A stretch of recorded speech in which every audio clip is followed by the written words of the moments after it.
अस्सलाम वालेकुम व्यूअर्स, मैं हूं आपका मेज़बान अब्दुर्रहमान और आप देख रहे हैं हमारा चैनल रिच पाकिस्तान।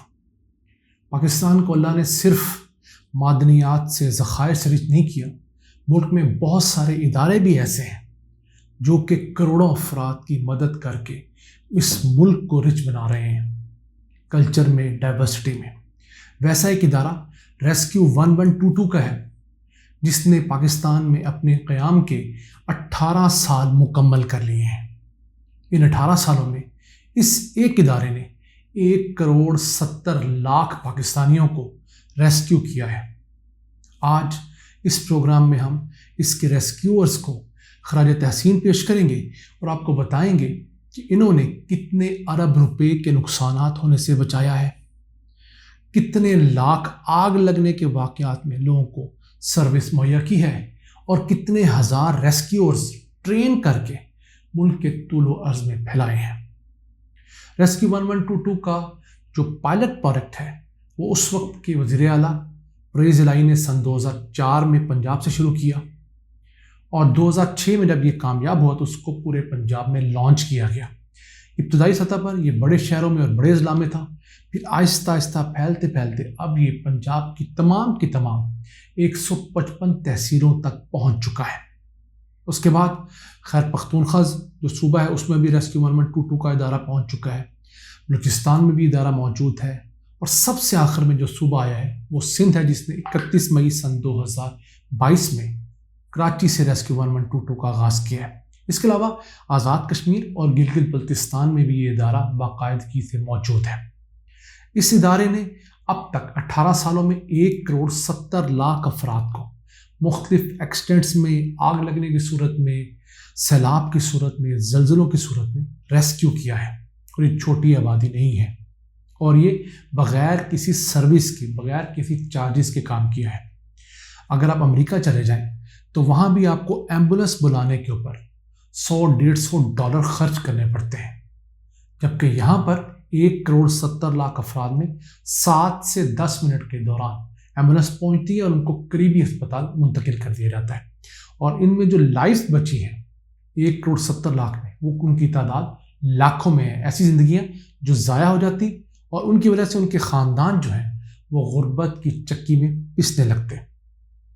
इसके साथ साथ इन्होंने इसी दौरान 1,99,000 आग लगने के वाक़यात में भी लोगों को रेस्क्यू किया है और फिर आग भी बुझाई है। पहले ये सिर्फ एम्बुलेंस सर्विस थी, उसके बाद इसके अंदर आग बुझाने के लिए फायर ब्रिगेड सर्विस शामिल की गई, क्योंकि इसकी परफॉर्मेंस रवायती फायर ब्रिगेड सर्विस से कहीं बेहतर थी। फिर इसके अंदर सैलाब की सूरत में कश्तियों के ज़रिए रेस्क्यू करने का निज़ाम वज़ा किया गया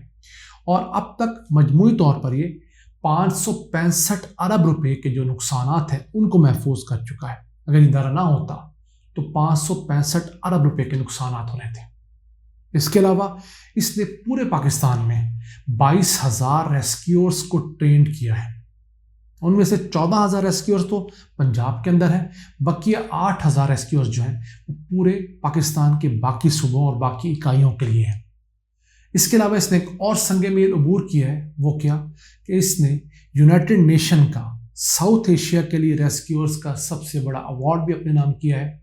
जिसको कहा जाता है यूएन क्लासिफाइड टीम इन साउथ एशिया। यानी कि साउथ एशिया के अंदर ये वाहिद ऐसा रेस्क्यू का इदारा है क्योंकि यूएन से सर्टिफाइड है। इंडिया में ऐसा कोई इदारा नहीं है, श्रीलंका में, बांग्लादेश में नहीं है, तो ये भी हमारे लिए एक बहुत बड़ा बेंचमार्क है। इस तरह के इदारे जो हैं वो मुल्कों को आगे लेकर जाते हैं। कुछ एक वक्त था कि हमें हर एमरजेंसी की सूरत में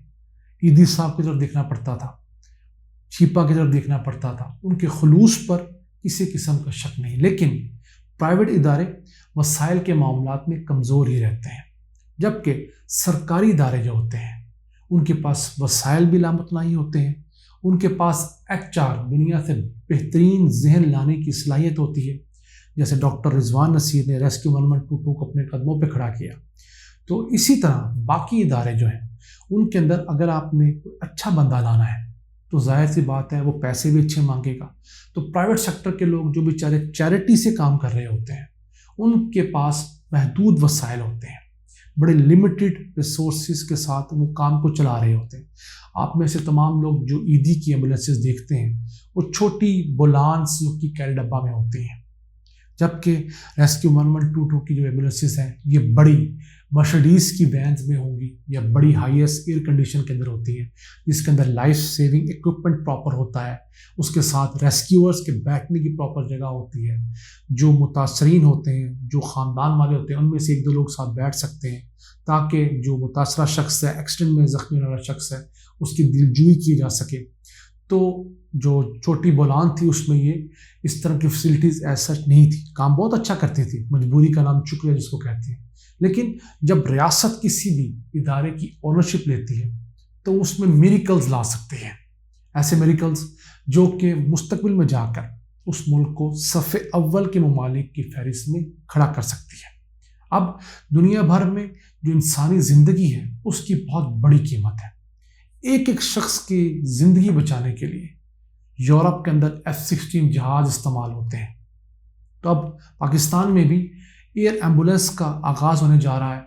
بزدار سرکار نے ایک باقاعدہ ہیلی کاپٹر خریدنے کی منظوری بھی دے دی جو کہ ریسکیو 1122 کے اندر ہوگا۔ اس ریسکیو ہیلی کاپٹر کا مقصد یہ ہے کہ ایسے دور دراز علاقے جہاں پر سے لوگوں کو بڑے شہروں تک یا بڑے ٹراما سینٹرز تک مریض شفٹ کرنے کے لیے پرابلم ہوتی تھی اور شک ہوتا تھا کہ اس مریض کی ڈیتھ ہو جائے گی کیونکہ سڑک کے راستے لمبے ہیں کئی گھنٹوں کے، تو وہاں پر یہ ہیلی کاپٹرز جو ہیں بھیج کر فوری طور پر لوگوں کو ریسکیو کیا جا سکے گا۔ میں سمجھتا ہوں یہ بھی بڑا اچھا انیشیٹو ہے۔ شہباز شریف نے ایک اچھا کام کیا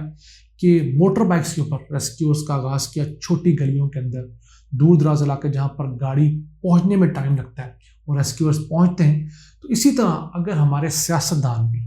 ہر فلاح و بہبود کے کام میں اپنا حصہ ڈالیں اور اپنا اکاؤنٹ لوگوں سے ووٹ لینے کی بجائے اللہ تعالیٰ کے ہاں کھلوائیں، تو یقین کیجئے اس طرح کے جو چیریٹی ورکس ہیں یا اس طرح کے عوامی فلاح کے منصوبے جو ہیں